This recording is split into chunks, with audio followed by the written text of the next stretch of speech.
Assalamualaikum warahmatullahi wabarakatuh.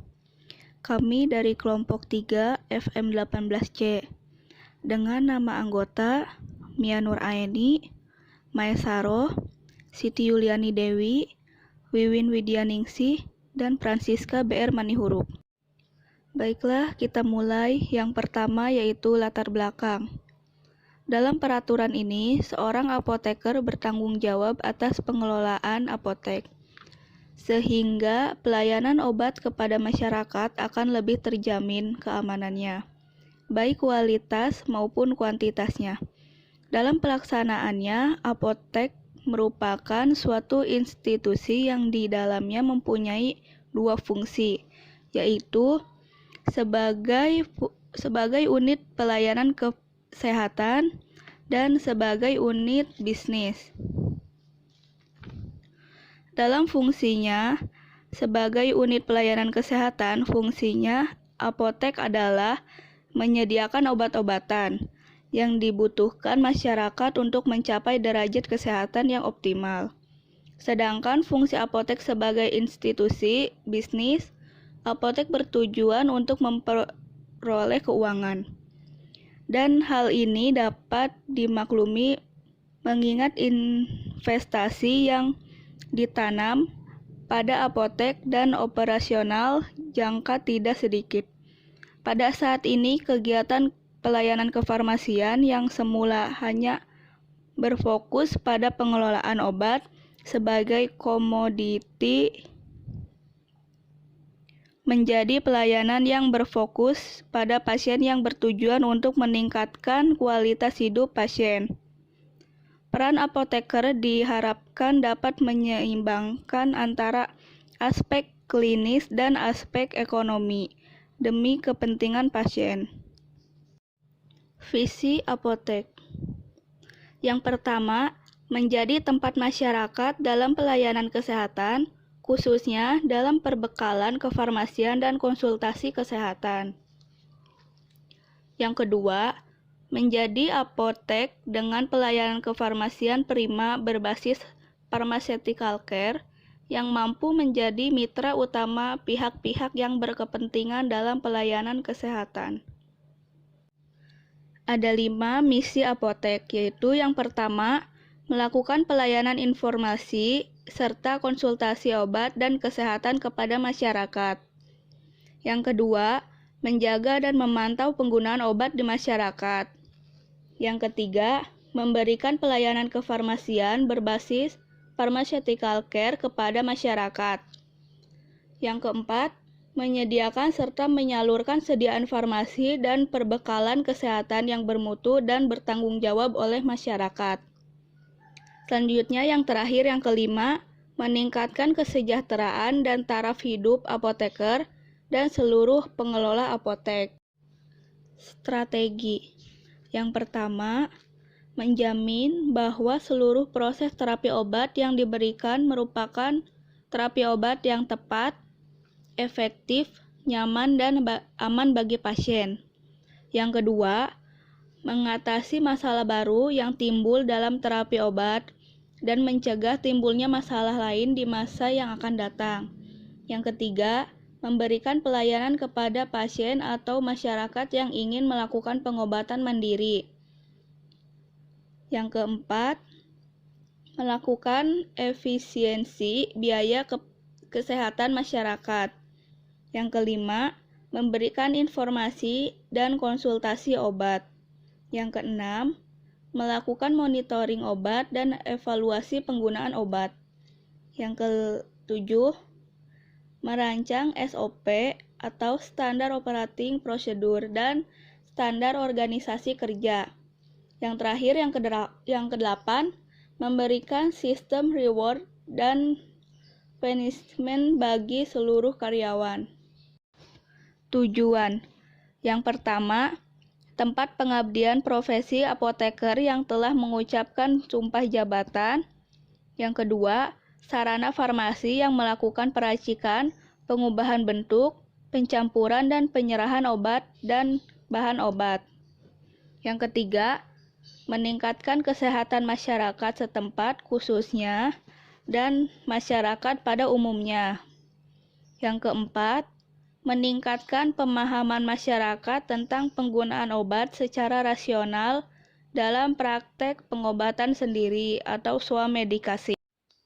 Apotek Sehat Keluarga yang terletak di Jalan HS Ronggowaluyo, Teluk Jambe Timur, Pusir Jaya, Teluk Jambe Timur, Kabupaten Karawang, Jawa Barat 41361. Apoteker pengelola apotek atau APA yang juga bertindak sebagai pemilik sarana apotek yang bernama Apoteker Francisca BR Manihuruk yang terletak di alamat Jalan HS Ronggowaluyo, Teluk Jambe Timur, Pusir Jaya, Teluk Jambe Timur, Kabupaten Karawang, Jawa Barat 41361. Bab 2. Perencanaan pendiri apotek. Studi kelayakan. Yang pertama, place. Yang kedua, produk. Yang ketiga, promosi. Yang keempat, personal. Yang kelima, price. Yang keenam, proses. Analisis SWOT. Yang pertama, kekuatan atau strength. Yang kedua, kelemahan atau weakness. Yang ketiga, peluang atau opportunity. Sarana dan prasarana, yaitu ada bangunan dan prasarana.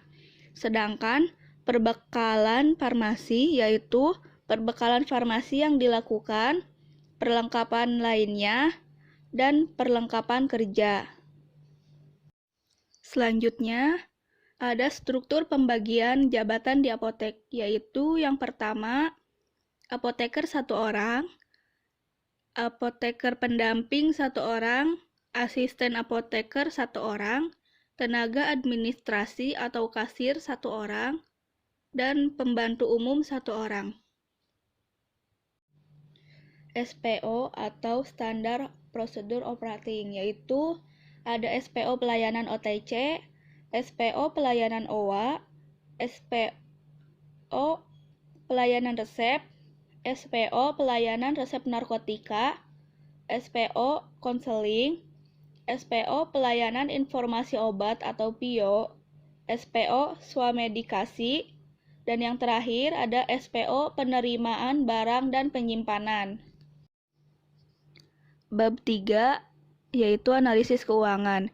Yang pertama ada modal 190 juta. Yang kedua, rencana anggaran pendapatan dan belanja tahun ke-1 atau RAPB tahun ke-1, yaitu total 8.200.000.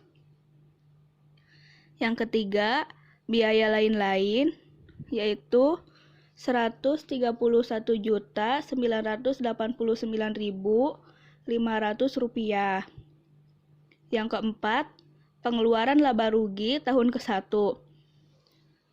Ada laba kotor, yaitu 80.970.480 rupiah. Dan laba bersihnya yaitu 79.774.908 rupiah. 2. Rencana anggaran pendapatan dan belanja tahun ke-1 atau RAPB tahun ke-1. Yang A, ada biaya rutin per bulan tahun ke-1, yaitu yang pertama ada APA 2.500.000. Yang kedua, apoteker pendamping, yaitu 2 juta. Yang ketiga ada asisten apoteker 2, 900.000 sampai 1.800.000. Yang keempat ada pembantu umum, yaitu 600.000 sampai 1.200.000. Yang terakhir yaitu akuntan 700.000. Jadi rata-rata jumlah semuanya itu 8.200.000. Yang B ada biaya lain-lain. Nah, yang pertama ada biaya pemeliharaan gedung dan peralatan yaitu 400.000. Yang kedua ada listrik, air, telepon, dan keamanan bensin yaitu 1 juta. Jumlah semuanya menjadi 1.400.000. Biaya keseluruhannya 9.600.000. Biaya rutin tahun ke-1. Biaya rutin bulanan kali 12 yaitu 115.200.000. Dan THR-nya itu 8.200.000. Biaya sewa gedung 1 tahun yaitu 5 juta. Biaya penyusutan inventaris apotek 10% yaitu Rp3.589.500. Dan totalnya menjadi Rp131.989.500. Yang terakhir, kesimpulan dari pendirian apotek ini yaitu dengan adanya apotek, maka apoteker dapat melaksanakan kerja profesinya.